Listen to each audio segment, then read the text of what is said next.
All right. Um, so welcome everyone. We're Inside Out team, and we're here to present our solution hand in hand, which is an engagement enhancing therapeutic platform for learning disorders. And we'd like first to introduce ourselves. So I'm Hadil Mabrouk from the American University in Cairo. Hi, my name is Huang Le. I'm from Lafayette College in the US. And I'm Giamad Ramos from St. John's High School in Puerto Rico. We also would like to thank all of our mentors and advisors, Ahmed, Tanya, Sama, Gapi, Chris, and Alex, for their tremendous support. And here's our outline. We'll start by stating our problem, then we'll move to our solution, and then we'll discuss our market research and the competitive landscape, and then we'll conclude with our future plans. So we all know that children who have to learn via online platform have proven to be quite less engaged than when they are in in-person sessions. You can imagine how harder it can be for children with learning disorders. So our end users and stakeholders in this area are two sides. There's the therapist side and there's the child side. So from the therapist side, it's about the lack of interpersonal connection between them and the child. And on the other hand, from the child side, the online setting can be quite unattractive to some children.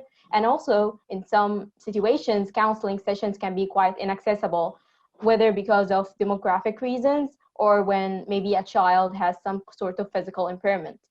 So here comes our solution hand in hand. It provides insightful analytics for the therapist, and we're here focusing on the physical display of emotions because we're aware of the fact that some metrics that like the arousal and the intensity of emotions are rather challenging to be measured through face rather than the voice. So we're primarily focusing on the facial emotions. It's also fun because we're providing funny filters on the therapist's face to make it more engaging and attractive for the children.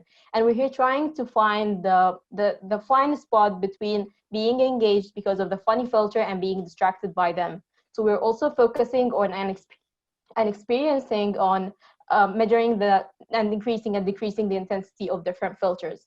It's also customized because the metrics that we're measuring can help the therapist find the best match between the child and the different learning styles. And we also like keep track of the record for further improvement. So here we provide a simple demo. It's a simple session. We're mimicking, I'm playing the role of the therapist and Hong is playing the role of the child. So we first have the session and then I'm introducing some challenging question to Huang. He seems to be quite struggling with it and then like he finds the right answer and we conclude the session.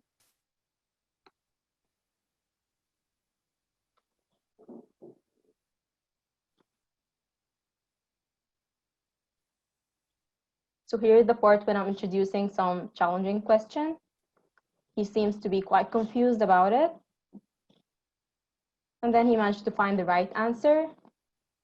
And after that, we conclude the session. And here is the analysis interface. So you can see the temporal data presented. So in our solution, we're focusing primarily for the sake of the demo on two important metrics. The first one is connection. And we built our interface out of the Affectivas SDK. So for connection, we're making a weighted average between valence and attention to measure the trust and connection between the therapist and the child and the engagement. And we're also measuring confusion. And based on our survey literature survey, we found that the brow furrow and the lip corner depressors are one of the key elements that can measure confusion. So in our analysis, we can see the analysis through different parts of the session to identify the key weaknesses of the learner, as well we're providing the average score to find the effectiveness of the session and to also keep track of the improvement of the learner. And then Jaya will walk you through our market research. Now, why does the lack of engagement of children with learning disorders during their online sessions cause a problem? Well, according to the National Center for Disabilities, learning disorders is the largest of the 13 disorder categories covered under special education law. Due to the lack of special education, more than 20% of people with learning disorders have high risk of experiencing depression during their lifetime. In fact, around 39% of students actually receive special education for LD. 1 in 3 special needs learners have to repeat a grade, which increases their risk of dropping out. 7 out of 10 students with LD spend around 80% of their time in general education classrooms. And although inclusion is beneficial, in a nationwide survey, many general education teachers said they don't have the training or the resources to meet the needs of such diverse learners. Consequently, 18.1% of special needs learners drop out, nearly 3 times the rate of all students. Additionally, 55% of young adults with LD have been involved with the justice system. And it has been shown that low self-esteem caused by the lack of special education helps explain why 3 in 4 special needs students don't tell their college they have a learning disorder, and why only 1 in 20 young adults with LD actually receive accommodations in the workplace. Now, how big is this market? Well, it is 15 million children in the US alone. That is 20% of all children that have a learning disorder. And according to Dr. Matthew Goodwin, a personal health informatics and specialist in child psychology that we interviewed, more than 90% of children report an increase in anxiety levels because of their online learning experiences. And now, our market graph. According to Crescent Research, the learning disorder treatment market in 2018 was set at $18 billion. It is expected that by 2027, it'll increase to $30 billion. That is a 6.5% compound annual growth rate. And this is based on the forecast period before COVID-19 from 2019 to 2027. It also is shown that the fastest growing segment by therapy market is assistive technology, which is exactly where our product falls in. So, who are we selling this to? We plan on selling this to therapy professional organizations. This will help them increase efficiency and reach by introducing technology into their sessions. We also plan on selling this to the children's psychology researchers. This will help researchers identify individual differences and common points to increase their efficiency during sessions. We also plan on selling this to public education systems.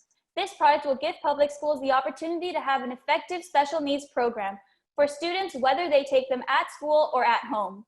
This is a great market to target because education is a strategic investment for every single country.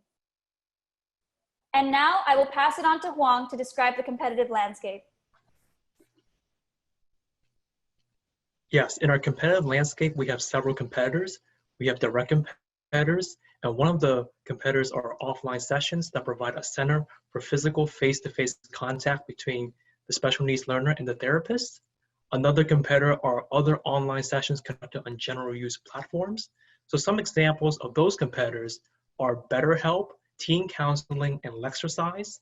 However, our tool serves as an enhancement to other virtual platforms. So we may serve as a collaborator to those companies in the future. Another competitor for us are chatbots. Now these chatbots may provide some counseling and therapeutic services for special needs learners, but our tool differs from chatbots because we include interpersonal relationships and reactions between students and the therapist. We also have indirect competitors that support emotional, physical, and spiritual health. So with music therapy, dance therapy, and sports therapy. And this is where our product differs from the rest in the market. We provide automatic monitoring, which displays our face along with an analysis of the expressions and emotions on our faces. And we are also interactive.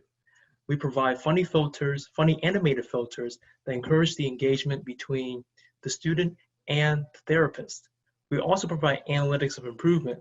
Now these analytics come from data that are fed into a temporal graph that tracks our emotions, expressions over time, and that allows the therapist to come back and examine the reactions and behaviors of the special needs learners over a period of time. And finally, our product is accessible anywhere, regardless of demographic or physical constraints, given that there is stable Wi-Fi access.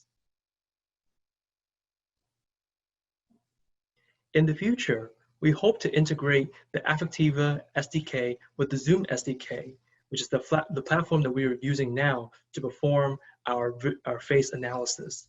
We also hope to incorporate voice and body language analysis that allows for a more complete coverage and understanding of the expressions, behaviors, and emotions of the special needs learners. We also want to support other disorders, such as phobia, anxiety, and speech disorders. For example, with phobia, we can use metrics from the Affectiva SDK, such as fear and frustration, to create new metrics to understand and measure the phobia in special needs learners. We also want to encourage the engagement of special needs learners with the therapist, so we will include more interactive mini games. And finally, we want to include parents in this process between the therapist and the learner. So we'll provide parents with guideline PDFs and further encouragement of online toy stores that help children continue to be engaged in this process. And diversity. Our end goal is to redefine diversity in education. We want to create a diverse environment that suits the needs of each learner. We want to empower learners by better understanding their emotions and behaviors. Our product, Hand in Hand, provides a window into students' learning needs that therapists, parents, and educators can help each student succeed. And thank you for listening. I'll pass on to Hadil for further comments.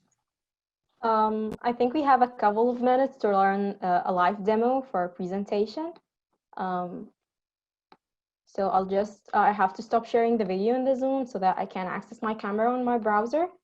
And you can see that it certainly asks for the use of the camera. So we want to emphasize that this is all done based on the consent from the side of the therapist as well as the patient.